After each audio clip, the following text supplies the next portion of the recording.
guys, it's Madison. Thanks for joining me in this faithful home. Today I'm bringing you back into my kitchen so that I can show you an easy and delicious gluten-free and dairy-free Snickerdoodle recipe that I found online. I tried it out the other week and it was amazing, so I wanted to try it out with you guys. Let's get baking. The first thing that you're going to want to do is take your stick of butter and make sure that you place it out on the counter a while beforehand so that it's nice and soft. You don't want it completely melted, but you want it soft. Place that in your stand-up mixer along with half a cup of sugar and half a cup of brown sugar, and you will beat them together in the mixer until it makes a creamy texture for about 1 to 2 minutes.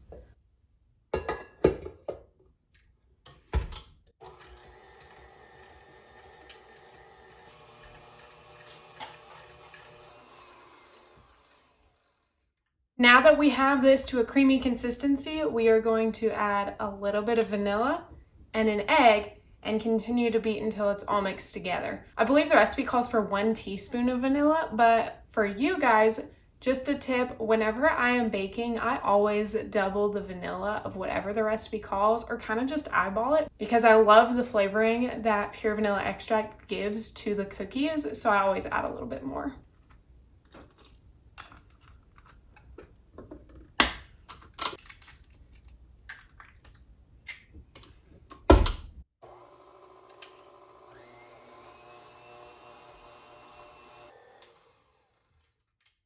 All right, we have the wet ingredients creamed, and I want to show you how it's making that nice peak. That is the consistency you're going to want the cream to be.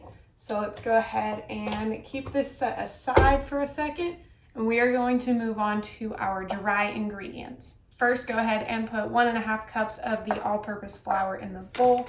I always go to Bob's Red Mill. This time I'm going to be using the 1-for-1 baking so that you do not need xanthan gum. It's already in this blend, but this is probably my favorite flour blend to use while baking, gluten-free. We're gonna go ahead and scoop the 1.5 cups here.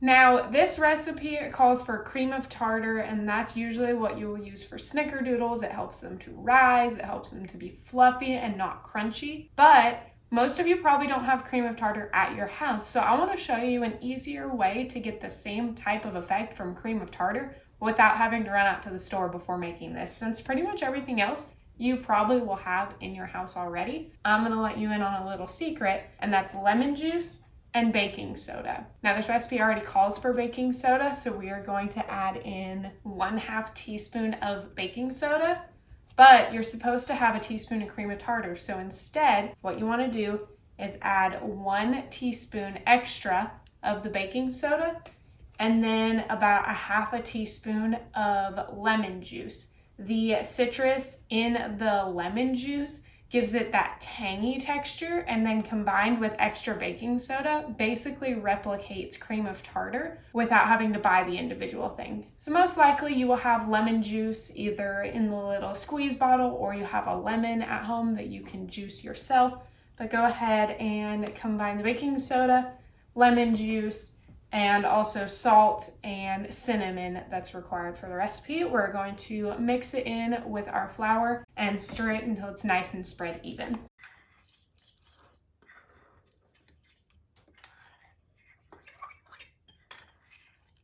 Now that we have our dry ingredients mixed, we are going to fold them gently into our wet ingredients a little bit at a time. You don't want to do too much at once, and you don't want to over mix. So I like to pour a little bit into my mixer.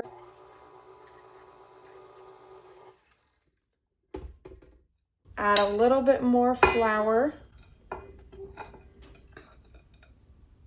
And repeat that several times until all of this is in, and then we will fold by hand for the last bit.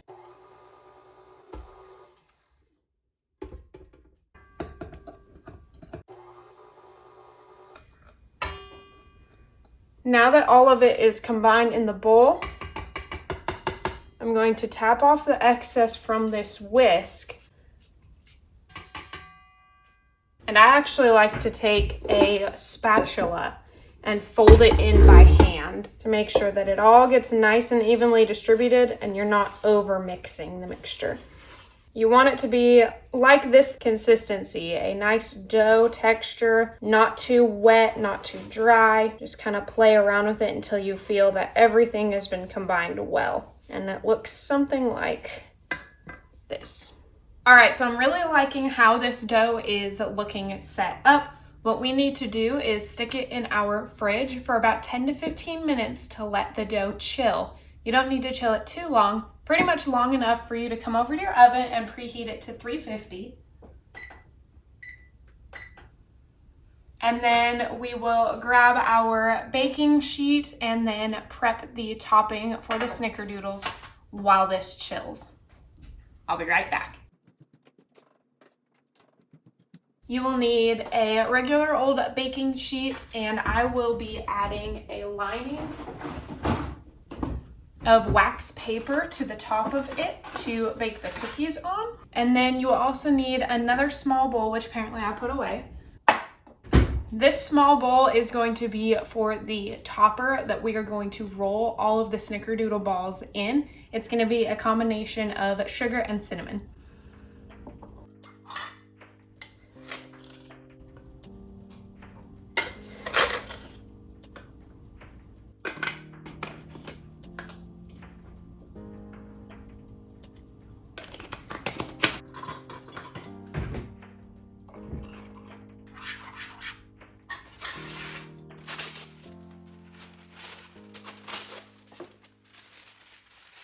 The next investment that I want to make into our kitchen is some of those like silicone reusable liners for baking sheets, because I really don't like having to throw away the wax paper every time. But I don't have any yet, so if you have any at home that you love, comment down below the brand so that I can start looking into which one I should purchase. For now, I'm going to use this wax paper because I already had the box at home, so there's no point in wasting it in that regard. But I am really thinking about making that next step to the silicone sheet so that it can be reusable. It has been 15 minutes on my time. It's been like 30 seconds your time. So I'm gonna go get the mixing bowl and dough out of the fridge, and then I will show you our next step.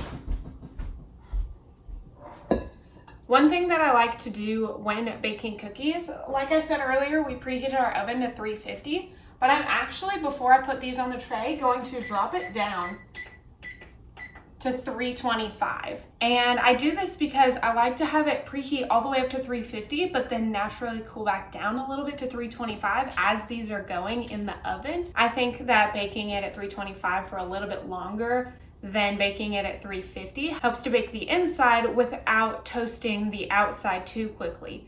But because these are the Snickerdoodles that are supposed to be rising and really fluffy, I wanted to take that extra step to making sure that they naturally cook. We are going to take a spoon and grab a little bit of our dough. We want to make it into just a regular ball, big circle, probably about 1 inch, something like the size of a golf ball.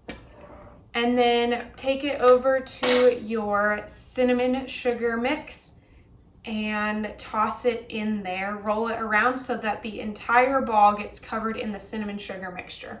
I like to use the spoon that I stirred it with to kind of sprinkle it over the top and help it turn so that everywhere gets covered.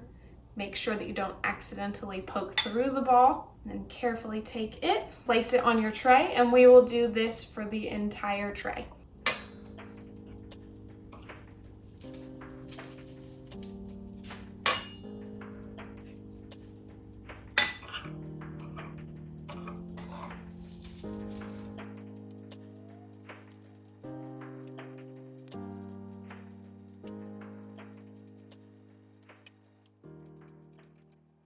All right guys, so this first batch is ready to go in the oven. You can see that I made them fairly large, but also left a good spacing in between. So I only have 8 baking right now.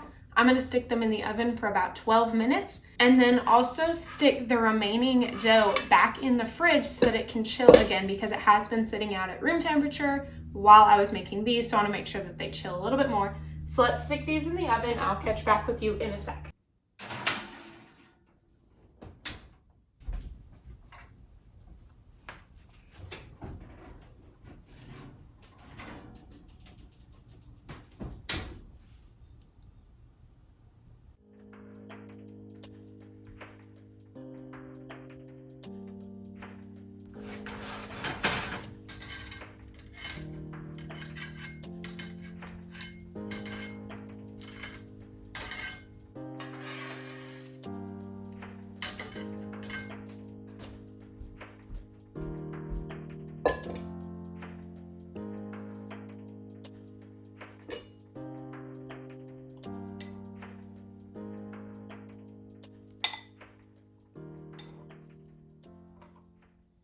I wish you guys could like smell how good these are, because the second batch is about to come out of the oven, and guys, oh, they smell amazing.